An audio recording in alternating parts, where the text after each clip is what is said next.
The following program may contain strong language and mature content. Viewer discretion is advised.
Hello, everybody. Happy Wednesday. Welcome to Is Shenomenal. I am your host, Tasha Champion, the Shenomenal Coach. And today, it is officially the first Wednesday of October, which means all month long, I am celebrating Pinktober, Breast Cancer Awareness. Love what I get to do in the community of breast cancer, the way that we support, the way that I push people to get mammograms, the way that I'm able to go with people to their doctor's appointments. This is a very important and special month for me. Number one, for those who don't know, I have never, ever liked the color pink. Okay. It wasn't until I was diagnosed with breast cancer, and pink, of course, being that color. Now you will see me in it all the time, but especially in October, I am 31 days of wearing pink. But I want to make sure that all the ladies out there know this is your reminder. I am actually opening back up the mammogram challenge for 2022-2023, but you are being guided and told to get your mammogram. So if you don't remember any other time of the year, this is October. You're going to see the pink ribbons all over the place all month long. You're going to see survivors celebrating being a survivor. You're going to see probably a lot of rest well for those who have transitioned on. All of those are reminders that you need to get your mammogram. Smash those boobs. It is so important to make sure that you are getting your mammograms every year. I'm always going to push you guys to do that. Now, for men, I know you guys don't hear about it often, but you do need to understand that men can get breast cancer too. So look at your family, know your family history. If there's a history in your family of breast cancer, then you may want to get checked for the BRCA, breast cancer susceptibility gene. You may want to do your self-exams, and you do need to talk to your doctor about it. Everybody has to be proactive, as this is a top killer amongst women. So I am encouraging you guys. I encourage you all year long, but especially during this month, I'm going to be giving you a lot of reminders of why it's so important to smash those boobs. Now, in October, not only do we talk about the health of getting mammograms, but we do celebrate survivors. We do celebrate those who have transitioned on. And that's what we're going to do today. We're going to talk to two survivors, because understand that while you hear breast cancer all the time, every story is truly different. Everybody's experience is different. I know if you've never dealt with it personally, you know that, oh, it's chemo or possible surgery, but it goes deeper than that. The effects of cancer last long after you are cancer-free. So this is an episode that you want to tune into. If you know someone that is scared to get a mammogram, send them a link, have them tune in to tonight's episode. Let them hear from other survivors, because Everybody that loves you wants you right here, wants you healthy. So tune in, grab somebody, grab your breast friends, and join the show. We're going to take a quick commercial break, and I will be back with my two Shenomenal survivors who are openly sharing their stories to help you be reminded to put your health first. We'll be right back.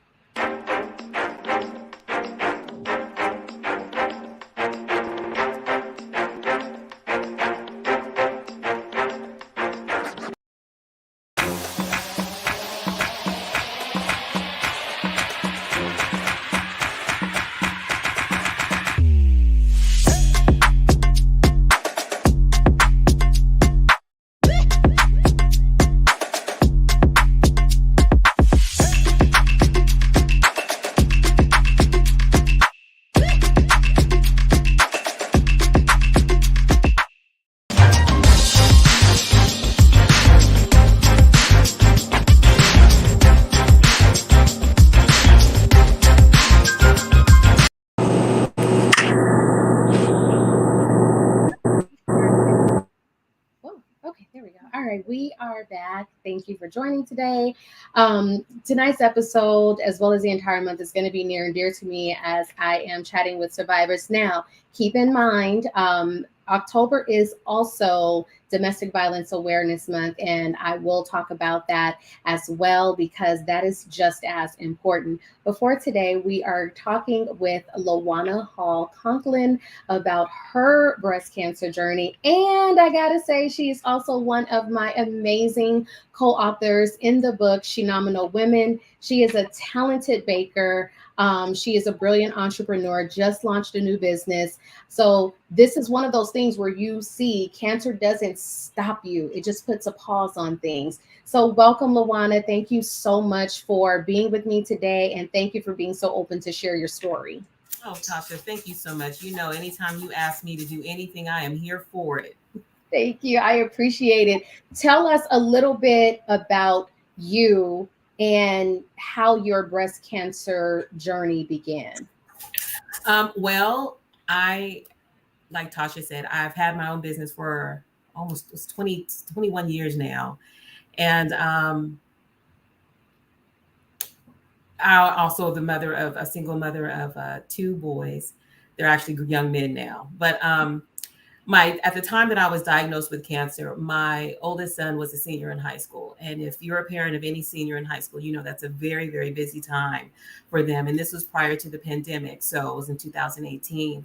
And my son, like his mom, he's an overachiever, just like his mom. So he was part of academic decathlon. He also played baseball. He was very active in school. He was going to a middle college where they line you up to get your AA degree at the same time you get your high school diploma. And so needless to say, that year I was just running with him. I also have a younger son who's just 2 years behind him, and he was in high school as well. So just imagine, just trying to keep them both, they're both athletes, just trying to keep them both on track.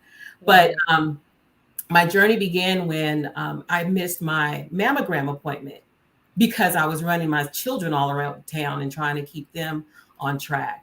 And I literally said to my oldest son, I said, you know what? I missed my mammogram, but it's okay. I need to get you in college. Once I know where you're going and you're situated, I will see about myself. Go back. Okay. And that's where the journey began. I was running him around, and then out of the blue, I get a call from Red Cross. I was an avid blood donor for years. And with him being so busy, I just hadn't been to donate blood. So I got a phone call, and the woman said, I want to schedule you to donate blood. And it was on a day that I just didn't have anything to do. So I went ahead and said, go ahead and book me. So I went in and we went over all my numbers and my paperwork and everything. And they said, okay, we're going to test your iron just to make sure you're good, and we'll get you on the table. Well, when they went to check my iron, I was depleted. And the nurse at the time says, there's something going on with you. I don't know what it is, but it's definitely something that you need to see your doctor about. Now, she could have just sent me away and said, take some iron pills and come back in a couple of weeks. Right. But she really did take the time to sit down and say, do you feel tired? Like, what's going on with you? You need to see your doctor. Needless to say, I left that appointment, making all of my appointments. I made an appointment to see my gynecologist. And after we talked about a few other things, he did a breast exam, and that's when we discovered the lumps. Wow. So that's when my journey began. It was kind of by chance. I had already made up in my mind that I wasn't going to, I missed it. I'm not going to reschedule until after. But thank God that that nurse took the time to talk to me to, make me realize just how important and serious it was. Now, I'm gonna go back a little bit, because you did this because of donating blood. How long had it been since your actual just like annual labs were done? Because the labs should typically catch if your iron is low. And the reason why I'm asking these things is because sometimes we don't realize ways that we find out other things that are happening because we're missing appointments. Right. So do you remember the last time you actually had your labs done prior to donating blood? I had my labs done. It was the prior year in April that I had my labs done. One of the things that I discovered once they had diagnosed me with breast cancer, the cancer was so aggressive. My oncologist said, had we done the mammogram in April like you were supposed to, we probably wouldn't have caught it. By the time I was diagnosed the following, like January, February, that's when they were able to diagnose. I was already at stage 2 going into stage 3. Wow. So aggressive. Wow. Thank you. All right, Kimberly, how are you? Thank you so much for joining us. I'm good. Thank you. Good. Tell us, Kimberly, a little bit about your breast cancer journey. How did you come to learn that you had breast cancer? Well, my older sister, she had metastatic at the age of 47. So she had it for maybe 5 years before she actually found out that before she was diagnosed with cancer, period. She had it for 5 years. She was just having little symptoms. And she went to the doctors, and they were asking her, she was having pain in her shoulder, and they asked her, had she ever had a car accident? Maybe she had bursitis, but she said no. So 5 years later, she went back, and they told her that she did, in fact, have breast cancer. So when they told her, I think they gave her maybe 6 months to live. She never asked them what stage she was in at the time, but when they told her, she was actually already stage 4. So she passed, and we had so many illnesses in common that I was afraid. So I went and got my first mammogram done at 40. At 40, I didn't have it. I went back at 42, and then that's when I got the diagnosis of BRCA 2. But I was going because I was anemic and I had a low iron. And I asked my doctor, I said, well, can you please, before they wanted to do a hysterectomy. So I asked him, I said, can you do a blood test, or is there any way that you can find out if there's cancer in any part of my body before you do surgery? So she said, yeah, we can take a gene test, a genetic test. So I said, I had never heard of it, but she said, all you have to do is give us blood and we'll test it. So they tested it, and then I found out I had BRCA 2. Wow. So for those who don't know, BRCA is the breast cancer susceptibility gene, and it measures your gene mutation for being high risk for breast and or ovarian cancer. I am BRCA positive. There's a history of breast cancer on my mother's side of the family. She is a 20 plus year survivor. Most of you know, my sister and I were diagnosed 2 weeks apart. And again, we're both BRCA positive. We were at an 87% likely chance of getting breast cancer. And for us, we went in to be previvors, getting elected double mastectomies to reduce our risk. And during the double mastectomy for me and my sister, they found the cancer already growing. So again, when you look at the history in your family, it's so important for you to ask those questions, find out about the health of your immediate family, because those are things that you need to talk to your doctor about. When they ask you about your immediate family, please be honest, because it's a good measure on what they need to look out for you. All right. So I just want everybody to understand that, because most people just identify it as the Angelina Jolie gene, but us regular folks down here, we get it too. So Lawana, what did you opt for once you were diagnosed? What treatment did you opt for? So I didn't have a history of breast cancer in my family that I knew of. So, but because I was a single mom and I had 2 kids, I was thinking, I need to I want to be around for as long as I can. So I want to do whatever I have to do to let's knock it out. Mm-hmm. So I went ahead and I opted to do a double mastectomy. And after my mastectomy, my numbers came back and they looked good. And my doctor at the time that did the surgery, she said that, it's really, I want you to talk to a radiologist just to, get their opinion. You don't necessarily have to do radiation, but I would definitely have you talk to a radiologist. And I did. And I opted to go ahead and have 25 rounds of radiation in addition to the bilateral mastectomy. Wow. And Kimberly, for you, what treatment did you opt for? Well, I didn't opt for it, but well, because I know sometimes they'll give you like a couple of different options, but what did you? Right. No, so my doctor, after she said there, she was like, you have 6 months in which you can, you have to have your breast removed, and you also have to have your ovaries removed, because I also tested for the ovarian cancer. Right. So after thinking about it, I decided to do the full hysterectomy and the double mastectomy. Yes, that was me and my sisters. Yeah.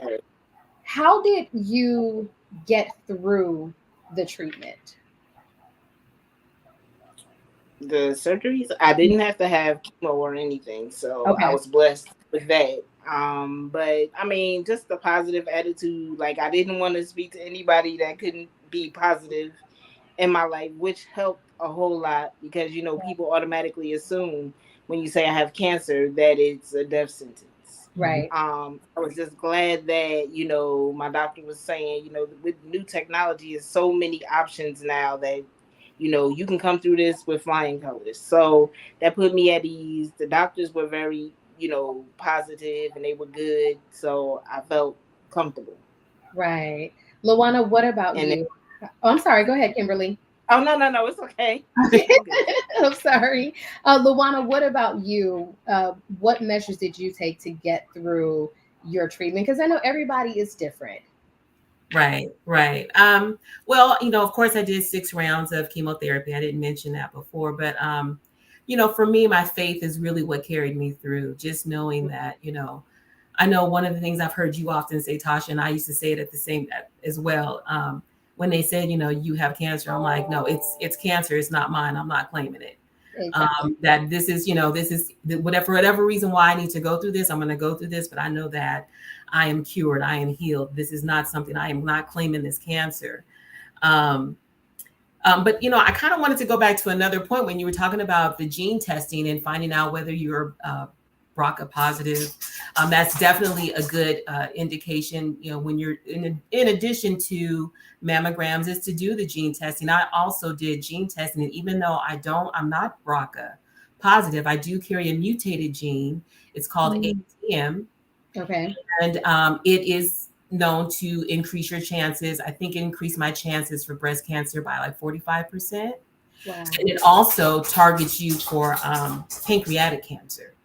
Okay. So that's something that, my doctor kind of has on the back burner just to make sure that I'm clear for that. But, gene testing is very, very important and should be more of a regular process when you're going through and doing your mammogram. I think gene testing is so important to do because it tells you a lot, especially with, like, for me, I didn't have a history of breast cancer in my family, right. But here I am carrying this mutated gene. And it's good information for my children. So that they know that there's a possibility. I have boys, but they can still be carriers. And So it's something that, it's good to have that information and to be able to pass it on to your family members, because you just never know. And early prevention is the best prevention, finding out early, finding out what your situation is. If you are likely, the likelihood of getting cancer, knowing that information is key. It's crucial. Right. Now, I'm going to ask this question, because in especially Black and Hispanic culture, there's this thing of not talking about it. There's this culture of what happens in the house stays in the house. And I know for me, my cousin didn't tell anybody she had breast cancer until it had become terminal. And what do you say to families that don't have these open conversations about their health, or they are afraid? Some people say, well, if you speak about it, then it's going to happen. Like, what do you say about that? Because if we're not talking about it, then we don't know what to tell our doctors if you don't know what's going on in your family. I'll jump on that. I think it's really important. I don't know what it is. There's this, our older generations, they don't want to know, and don't tell nobody I'm sick. I don't know where that comes from. But I will say for myself, when I was diagnosed, I immediately went on the hunt to look for other women who looked like me that were going through breast cancer. And I tell you, it was not the information was not readily available. No. If you saw someone, if you did some research on the internet, it was always someone that was very frail, or it just didn't, they looked like they had cancer, meaning that they looked like they were sick. And here I am, I like to keep myself together. I get my hair done. I'm wearing heels to work every day, and I have cancer, So I was really looking for that community of women that looked like me, that were going through. I'm a single mom. I have to work. I can't just, not just stop everything and just, woe is me. I had to keep moving and pushing forward. So it was important. I was very transparent with every step of the way. I was doing Facebook Lives. I was posting on Instagram, on my social media. I was letting people know every step of the way, because there's a lot of things about cancer that you don't know. There's a bunch of side effects that come along with treatment that if you don't ask, you'll never know. Right. So I really wanted to put as much information out there as I could. And in doing that, I did find that there are communities out there. There are resources out there for women that look like me. So Kimberly, I keep wanting to just say Taylor. Kimberly, what was it like for you? Like, did you have that community to lean into that understood what you were going through? Not as far as people in my community or even in my friend groups. I did sign up for the support groups on Facebook, which is how I met Tish, his sister. And we were just looking at the white women that were in there, and I was saying to her, she was so, we were so nervous about what was to come. And I said to her, we have to realize we are a whole lot stronger than what we're seeing on this support group. I said, we're Black women. I said, and we have been through a lot in our lifetime already. So this is just one more obstacle that we have to conquer. So I told her, I said, stay off of this support group. I said, and just pray. And I said, and we will be just fine. She said, you know what? I thank you, because with her being in California, there was a big time difference. And I'm like, why are you up? Why are you still up on this support group? And she's like, I'm just so nervous. And I said, you'll be fine. So we kind of helped each other get through that. But as far as people that I know, and like I said, even with the BRCA testing, I had never heard of it.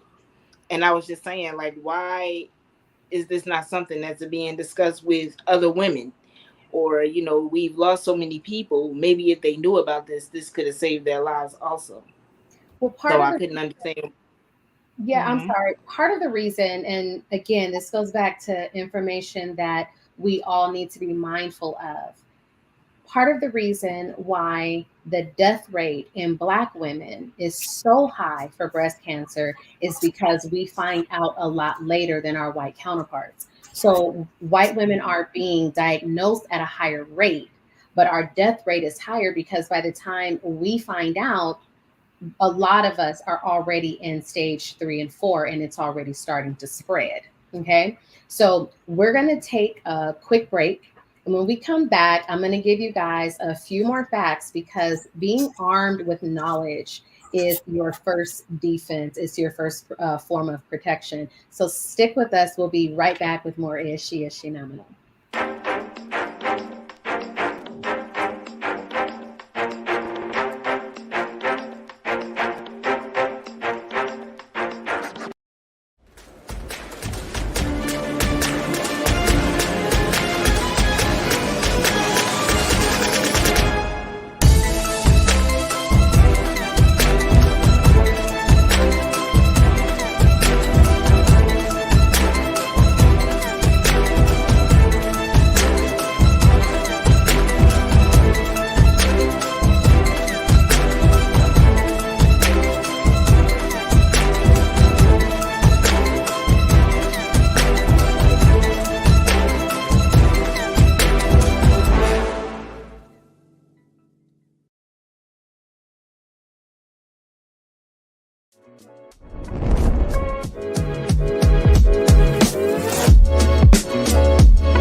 All right, welcome back. We are talking with Lawana, Conklin and Kimberly Taylor. They are both breast cancer survivors, and we're just really having an open conversation of their experiences, sharing some of my experiences as well, because I want you guys to know that it's so different. And before we went to commercial, we were talking about the rate of Black women being diagnosed versus white women being diagnosed. And if you missed that, let me just repeat. White women are diagnosed at a higher rate. Black women, we pass away at a higher rate because we are typically diagnosed a lot later. So one of the things that it's so important to know is for Black and Hispanic women, we tend to carry more dense breast tissues. So talk to your doctors about that, because for most Black and Hispanic women, you need to start with an ultrasound, but most doctors are going to automatically send you to a mammogram. Usually the mammogram is going to show something or not give you a good visual because of the dense breast tissues, and then you need to get an ultrasound. So if you can talk to your doctor, just ask them to refer you for an ultrasound from the beginning, because again, we tend to carry more dense breast tissues. Okay. So I'm sorry, I just want to make sure that we're giving enough facts, because it's so important. If you are armed with more information, now you can be a little bit more proactive.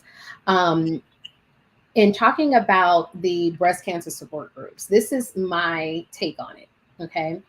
I think whatever cancer it is, everyone needs to join a support group if you are diagnosed with cancer. The reason why is because your doctors, nurses, medical staff, they're all going to tell you things from a medical standpoint. You're going to really find out the ins and outs of being diagnosed, of going through treatments, having surgery, what to expect, what to look forward to, all the little things that doctors are not telling you because they have to give you things from a medical standpoint. That's where the support group is going to come in. Talking to other women that are experiencing or have gone through exactly what you're going through, that's the group that you have to be in, because they're the ones that understand. And they're going to tell you things that, again, the doctor can't tell you because they have to give you everything from a medical standpoint. Do you guys find that information to be true for you? Absolutely. I think that's one of the reasons why I wanted to find women who looked like me who were going through the same thing, the same way that I was. It's one thing, you know, you have your family around you and you have support, but there's women out here that are holding it down and don't have a whole lot of support. And my support group became that for me. It was definitely a source of, it helped me also to be a better advocate for my diagnosis, like for just a better advocate for my health, because they were able to load me up with information and ask the right questions. Sometimes you don't know what you don't know.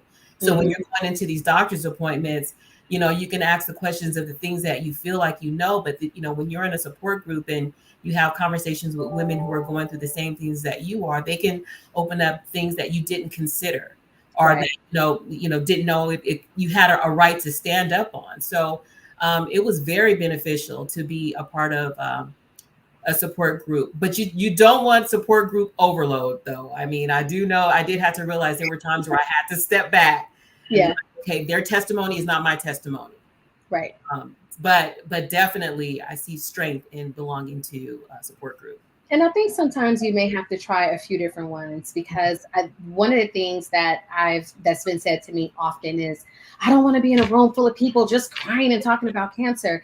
And I'm like, well, that's not my experience. Like, we do different activities. We have different speakers. We laugh. But when someone newly diagnosed comes in, we pour into her. Right. We give her the information to talk to her doctors. We give her the information that maybe her children need to know or her family members need to know, because that is important.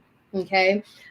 Kimberly, for you, because you were saying you didn't get too involved in like support groups. So did you have a lot of family support? Because like Lawana was saying, some people don't have that family support at home. I've seen a lot of women whose husbands back off because they don't know what to do. Oh, I think we lost it for a second. But I've seen this a lot because, and like I said, everyone will always say like, oh my God, that's not fair. He's not showing up for her. Understand that men identify with protection. And when you're married, their job, they want to protect their wife. And when they can't do that, they don't know what to do. I'm not excusing it. I'm just asking, look at some of the different possibilities of why, so you can have those open conversations. What I also find, and Lawana, I want to ask you about, did you lose any friends during this time? Because I've seen that happen as well. You know, it's very interesting. That was something that my surgeon told me too. She said, you'd be surprised at how many families fall apart when someone is diagnosed with cancer. Because one, they don't know how to be there for you. They want to be there. They don't know how to be. And it just causes a lot of confusion. I had a lot of my friends come to me and say they didn't know what to say. You know, and I'm like, I'm still Lawana. I'm still me. You know, yeah, I'm going through something, but I haven't changed, you know, but, you know, they feel like there's some certain thing that they have to say, or, you know, they don't know how to be there for you. So they tend to just kind of fade into the background. Right. Family too. I had my niece, I love her to pieces, and she stopped calling me. And once, you know, I got past and, you know, was cancer free, she finally called me and said, I couldn't see you sick. And I'm like, do I look sick? Right.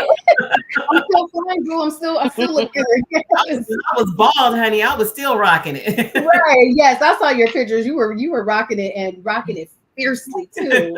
Yes. So Kimberly, I was asking, did you like lose any family or friends during this ordeal? Because some people step away, some people can't handle it. I err on the side of, if you can't handle it, just be open and honest about it, because a lot of people can't. But did you experience any type of like setbacks with friends or family during this time? No, not really. I kind of distanced myself from other people just because, like I said, I just wanted to be in the company of positive people. Like, and so you'll have people who will say, you know, you'll be fine, you're gonna make it, and I'm just like, don't talk to me like I'm dying. Like, I'm not Right. dying.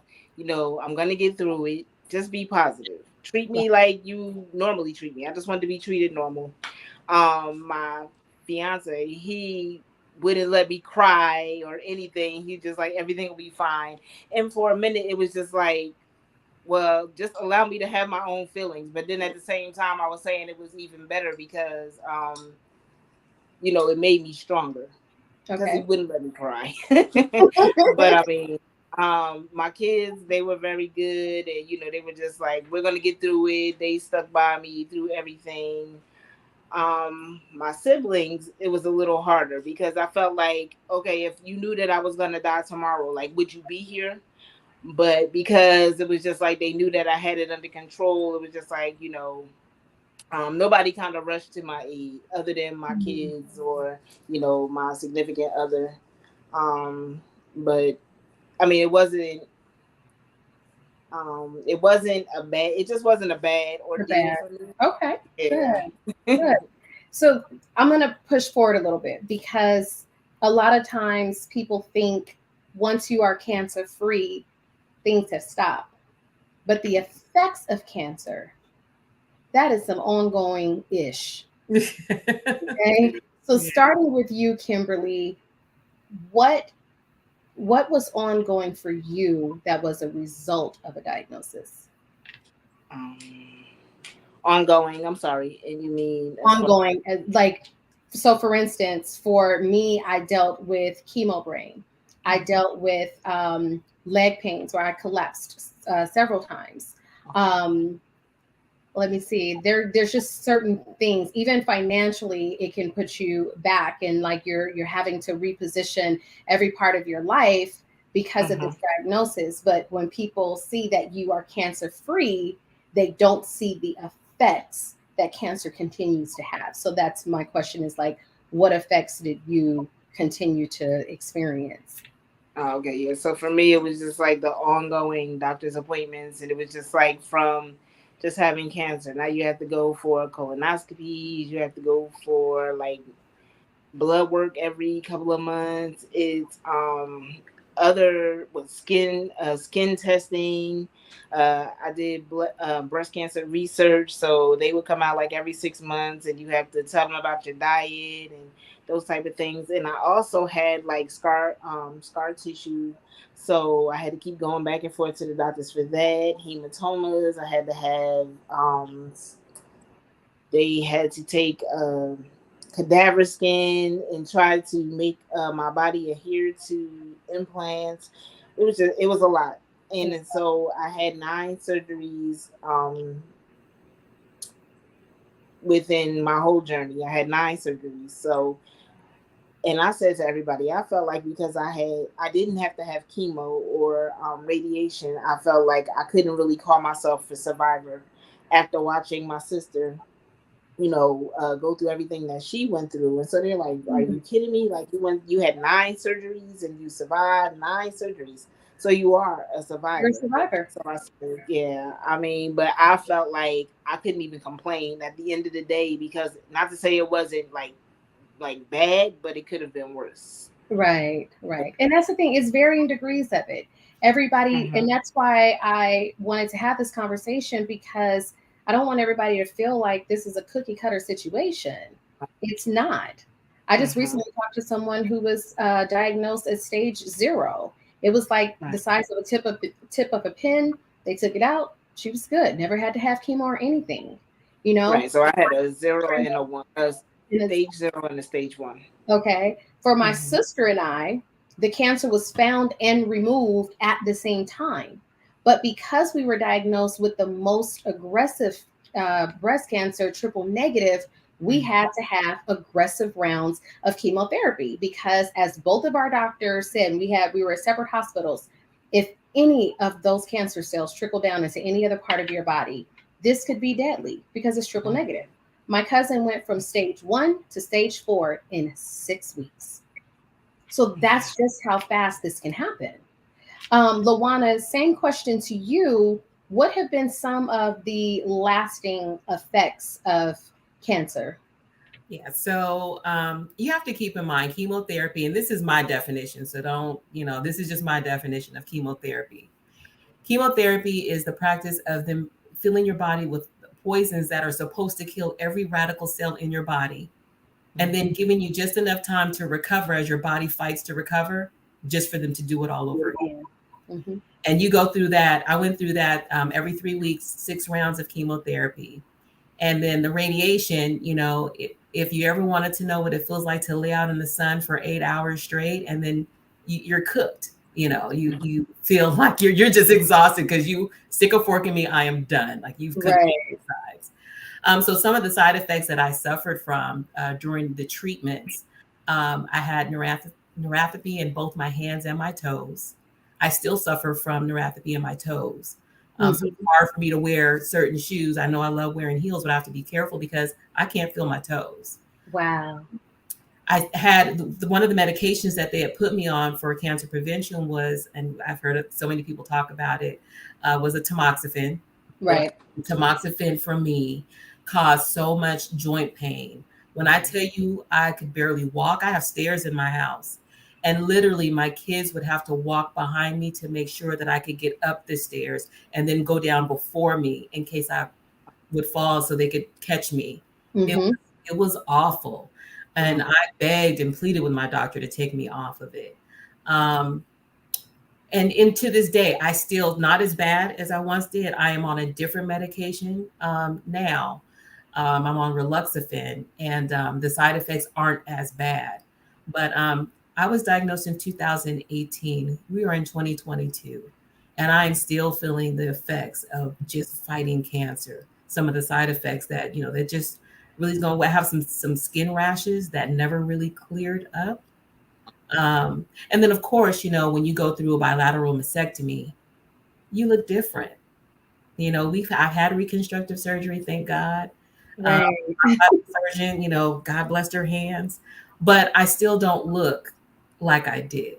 Like you did, exactly. I know I did, and that is an emotional scar. Like that, how do you recover from that? Right, because it's a different, and then it's like going just a little bit more personal. You've had a double mastectomy, your breasts look different. If you are not married or in a serious relationship during this time, now when you get into a relationship, this is a whole nother conversation that you got to have with somebody. And you got to have it. And when do you have it? Is it before or after? Exactly, because if you didn't have nipple sparing surgery, when is, I want to see 10 men raise their hands and say, other than a Barbie doll, they've seen breasts without nipples.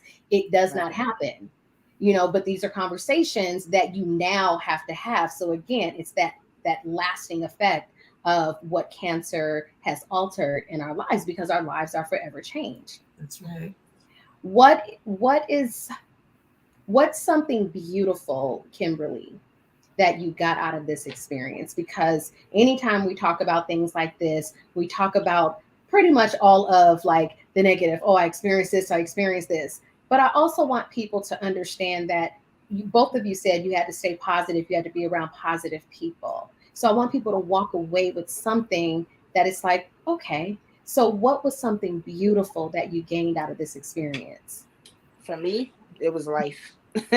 I mean, because I don't even care over the scars and over, losing my breast. And to be honest with you, when I had no breasts while I was waiting to, what was that? For the reconstruction. Yeah. I felt so free. So like, I mean, I didn't have a whole lot to begin with, but even when I didn't have any, I felt really, really free, and I felt light. But just knowing that I will be here for my kids to graduate from school, and I have my grandson now, is amazing. Like, I think back to that, and I was saying, at some point, I mean, it could have been that I wasn't here for any of it, but now that I'm here, it was all worth it. I'm just glad that I had the option to do the surgery, to do all the surgeries, to still be here for that. Do you pause more and just take in more heartfelt moments than maybe you did before? I do. Yeah. And then, that's what I would have to say. That is the most beautiful thing to me, is the fact that, we get to be here to see that, because so many people aren't here to see that.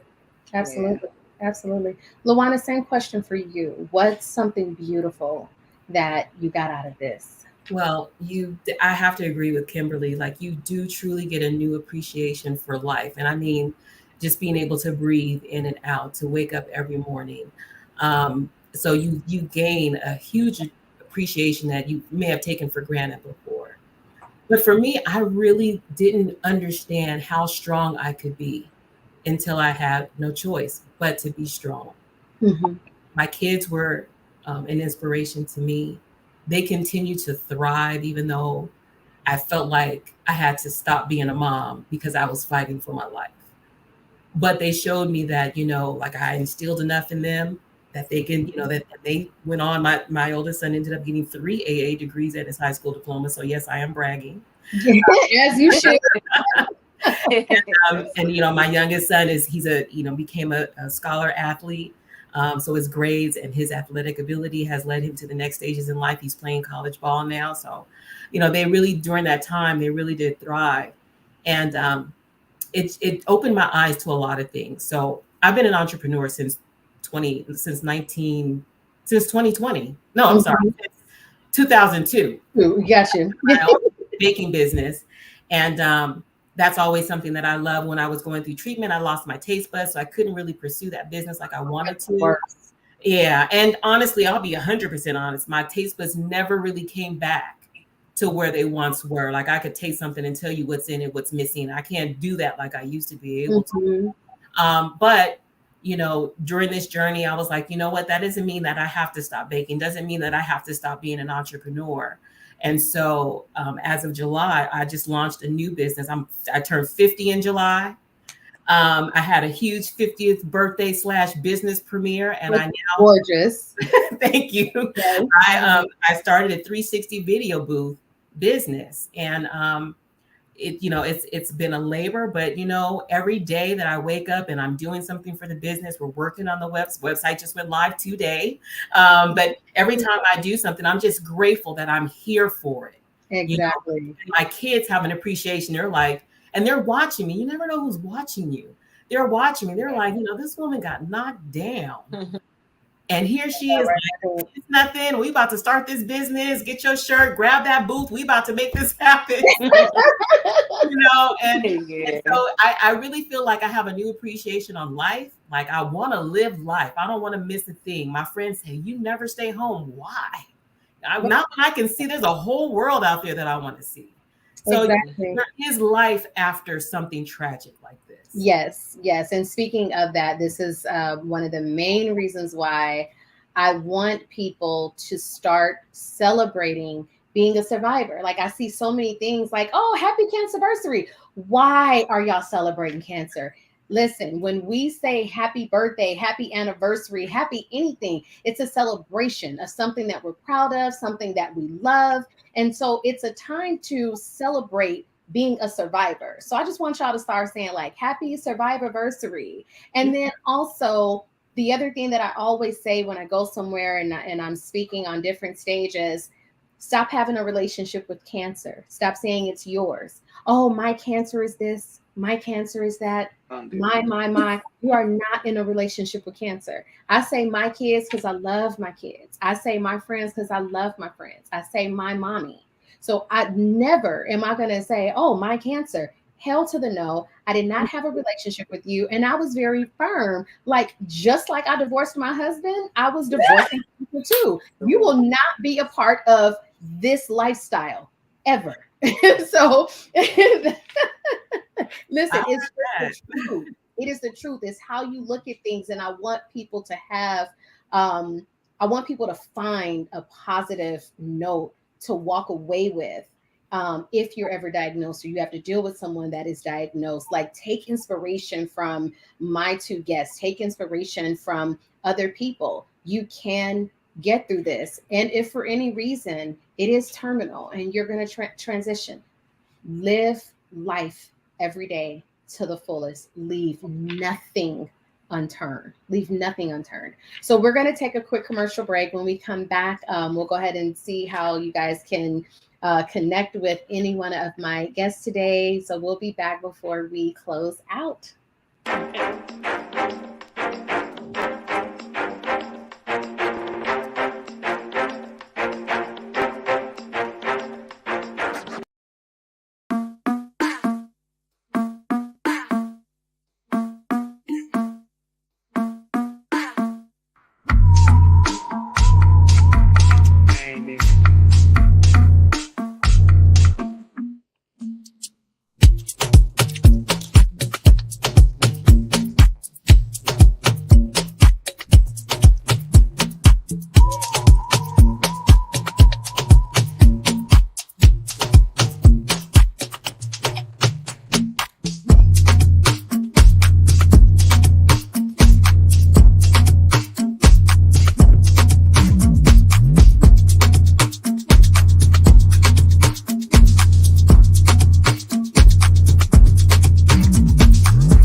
Hello.